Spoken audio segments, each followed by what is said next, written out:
নির্বাচনের রেশ কাটতে না কাটতেই দেশের রাজনৈতিক অঙ্গনে এক চমকপ্রদ আলোচনার জন্ম দিয়েছে জামায়াতের নেতৃত্বাধীন ১১ দলীয় জোটের নেতারা।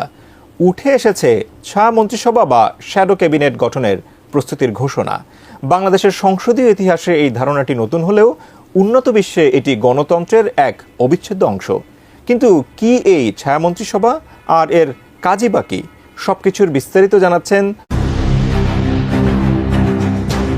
দীর্ঘ ১৭ বছর পর উৎসাহ উদ্দীপনার মধ্য দিয়ে অনুষ্ঠিত হল ত্রয়োদশ জাতীয় সংসদ নির্বাচন। গণভোটের ফলাফলে হা বিজয়ী হওয়ার মধ্য দিয়ে দেশের শাসন ব্যবস্থায় যেমন নতুনত্ব আসছে, তেমনি বিরোধী দলগুলোর কার্যক্রমেও এসেছে বৈচিত্র্য।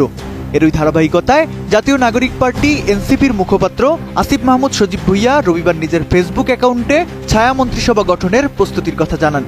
একই সুরে কথা বলেছেন সুনামগঞ্জ থেকে নির্বাচন করা জামায়াত নেতা শিশির মনির ও ঢাকা ১৪ আসনের নবনির্বাচিত সংসদ সদস্য মীর আহমেদ বিন কাশেম।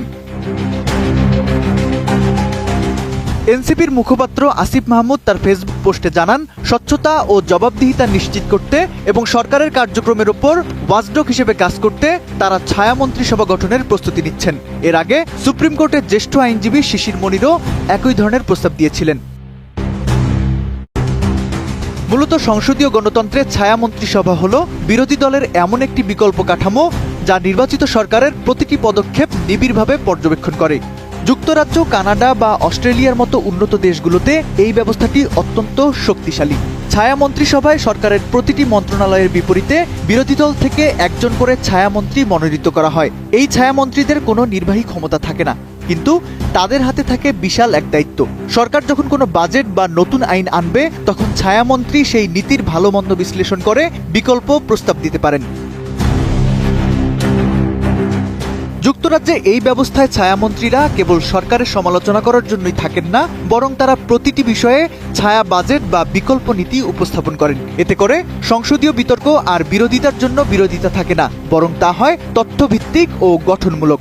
অনেক সময় দেখা যায় বিরোধী দলের যৌক্তিক পরামর্শ সরকার গ্রহণ করে এবং সংশোধিত আইন পাশ করে। বাংলাদেশের প্রেক্ষাপটে এনসিপি এবং জামায়াত যদি এই ব্যবস্থা কার্যকর করতে পারে, তবে তা হবে সংসদীয় গণতন্ত্রকে পরিণত করার এক বিশাল মাইলফলক।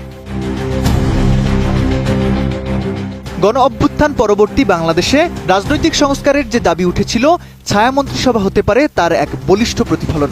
রাজপথের আন্দোলনের পর এবার সংসদের ভেতরেও জবাবদিহিতার নতুন সংস্কৃতি তৈরির স্বপ্ন দেখছেন তরুণ নেতৃত্ব। এখন দেখার বিষয় আগামী ত্রয়োদশ সংসদে এই ছায়া মন্ত্রিসভা সরকারের উপর কতটুকু প্রভাব বিস্তার করতে পারে এবং বাংলাদেশের রাজনীতিতে দীর্ঘদিনের একপাক্ষিক আধিপত্যের অবসান ঘটাতে পারে কিনা।